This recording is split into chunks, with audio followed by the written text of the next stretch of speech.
तो कहानी की शुरुआत होती है जैसलमेर में, जहां हम देखते हैं कि हमारी फीमेल लीड यानी योशियो को कुछ सिपाही कैदी बनाकर राजा के सामने पेश कर रहे थे, जो बहुत ही क्रूर राजा था, तानाशाह टाइप का।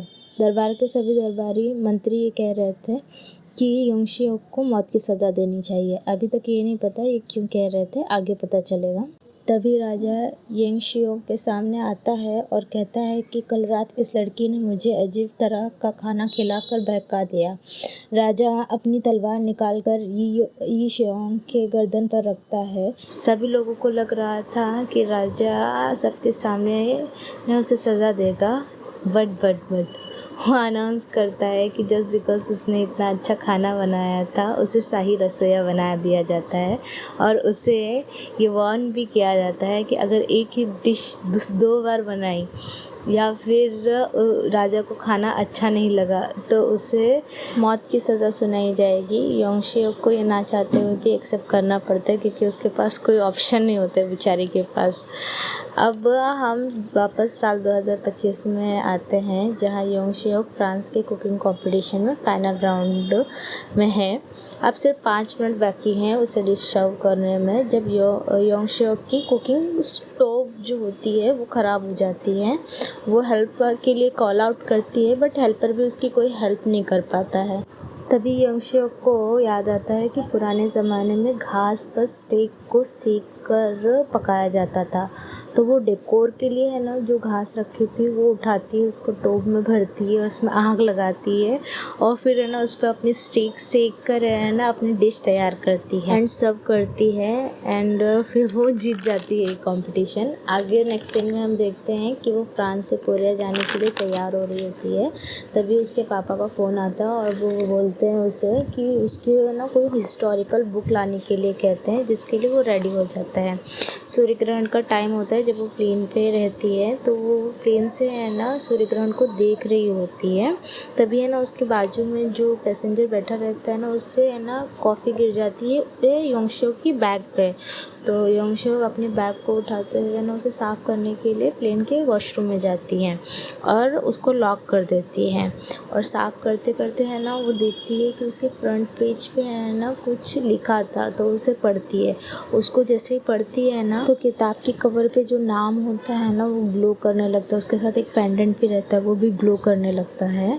एंड तो उसी समय है ना सूर्य ग्रहण है ना, मतलब सूरज को है ना चाँद ने पूरी तरह से ढाँप लिया होता है और अचानक से है ना वहाँ पे भूकंप जैसा आ जाता है। वॉशरूम में उसे ऐसा लगता है, वो संभलने की कोशिश करती है और फिर उसके हाथ से किताब छूट जाती है। किताब के सारे जो अक्षर होते हैं ना वो निकल के उसको अपने साथ जैसन डायनेस्टी में लेके जाते हैं और वो शिकार के जाल में फंस जाती है वहाँ पर।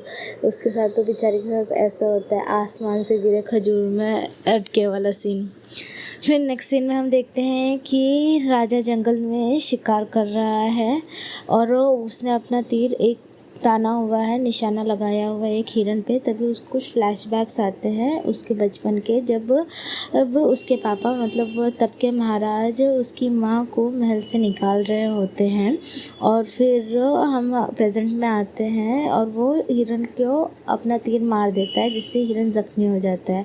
वहाँ पे तभी एक सिपाही जाता है हिरन के पास और अनाउंस करता है कि हिरन ज़ख्मी हो गया है। फिर राजा हिरन के पास आता है और उसे अपने चाकू से मारता है।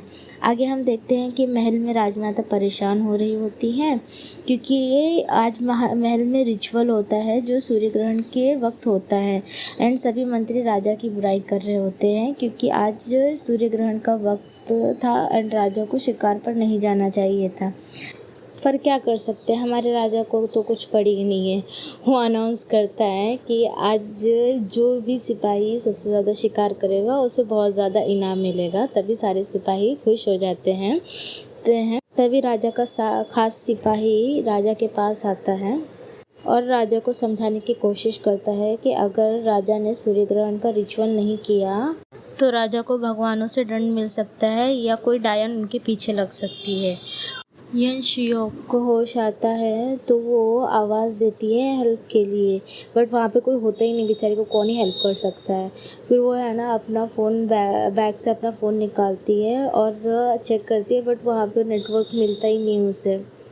नेक्स्ट सीन में हम देखते हैं कि राजा को लोमड़ी नज़र आती है जिसके पीछे वो भागता है उसके शिकार के लिए। फिर वही लोमड़ी युंगशियो के पास नज़र आती है। उसी के साथ में एक तीर युंगशियो के पास बहुत पास से गुजर जाता है। फिर कुछ देर बाद दूसरा तीर आता है जो उसकी जाल की रस्सी को काटता है जिससे वो नीचे गिर जाती है। तभी वहाँ राजा आ जाता है और उससे पूछता है कि तुम कौन हो। वो पूछती है तुम कोरियन हो। राजा युंगशियो को देखकर सोचता है कि इसका पहनावा बहुत अजीब है और अपना तीर निकाल लेता है। वो तीर का निशाना युंगशियो की तरफ लगाती है जिससे देखकर वो घबरा जाती है और वो कहती है कि लोमड़ी दूसरी तरफ है, तीर नहीं चलाना, तीर नहीं चलाना। ये कह के वो भागने लगती है। युंगशियो भागते भागते पहाड़ की चोटी पे आ जाती है। राजा भी उसके पीछे पीछे वहीं पहुंच जाता है। युंगशियो अपने बैग से स्टंग गन निकालती है और राजा को दिखाती है। राजा उसे देख के सोचता है कि आखिर ये है कौन, इसकी शक्ल, सूरत, कपड़े सब अजीब हैं। वहीं दूसरी तरफ युंगशियो सोचती है कि बोलने के अंदाज से तो कोरियन ही लग रहा है, नाटा कंपनी से है क्या, ये कपड़े भी ऐसे ही पहने हैं। और राजा से कहती है कि अगर तुम्हें मेरे बारे में जानना है तो पहले अपने बारे में बताओ। ये सुनकर राजा अपना तीर निकालता है और युंगशियो अपना स्टंग गन उसे दिखाती है। स्टंग गन को देखकर राजा को डायन वाली बात याद आ जाती है और वो सोचता है कि कहीं ये डायन तो ही नहीं। राजा युंगशियो से पूछता है कि तुम इंसान हो या डायन या कोई 9 टैल्ड फॉक्स। तब युंगशियो कहती है कि वो इंसान है और राजा उसे तीर से डराते हुए कहता है कि कौन विश्वास करेगा तुम्हारी बातों का। जब तीर चलाने ही वाला होता है तभी युंगशियो डर के मारे कहती है कि हाँ, वो आम इंसान नहीं है, वो मिशेलिन 3 स्टार शेफ है। वो कहता है कि तुम ज़रूर एक डायन हो और उस पर तीर चला देता है। वो तीर युंगशियो की बैग पे लगता है और उसका बैग खाई में गिर जाता है। अपने बैग को खाई में देख के युंगशियो को बहुत गुस्सा आता है और वो गुस्से में राजा से कहती है कि नीचे उतरो और उसे धमकाते हुए कहती है कि पुलिस में तुम्हारी कंप्लेंट करूंगी और मर्डर की कोशिश के इल्ज़ाम में तुमको जेल कराऊंगी। राजा ये सुनकर अपना हाथ पीछे ले जाता है तीर निकालने के लिए, लेकिन उसे महसूस होता है कि तीर ख़त्म हो गए हैं। फिर राजा अपने घोड़े से नीचे उतरता है और अपनी तलवार निकालता है। युंग तलवार देखकर घबरा जाती है और अपनी स्टंग गन को तलवार पे लगाती है, लेकिन राजा को कुछ नहीं होता है क्योंकि उसके हैंडल की वजह से। और फिर राजा अपने एक बार से स्टंग गन को खाई के नीचे गिरा देता है और युंगशियो को मारने के लिए उसकी तरफ बढ़ता है। तभी अचानक से एक तीर आकर राजा के सीने में लग जाता है। राजा जख्मी हो जाता है और युंगशियो के ऊपर गिर जाता है जिससे वो दोनों खाई में गिर जाते हैं। दोस्तों, ये है एपिसोड 1 का पार्ट 1। उम्मीद है आपको अच्छा लगा होगा।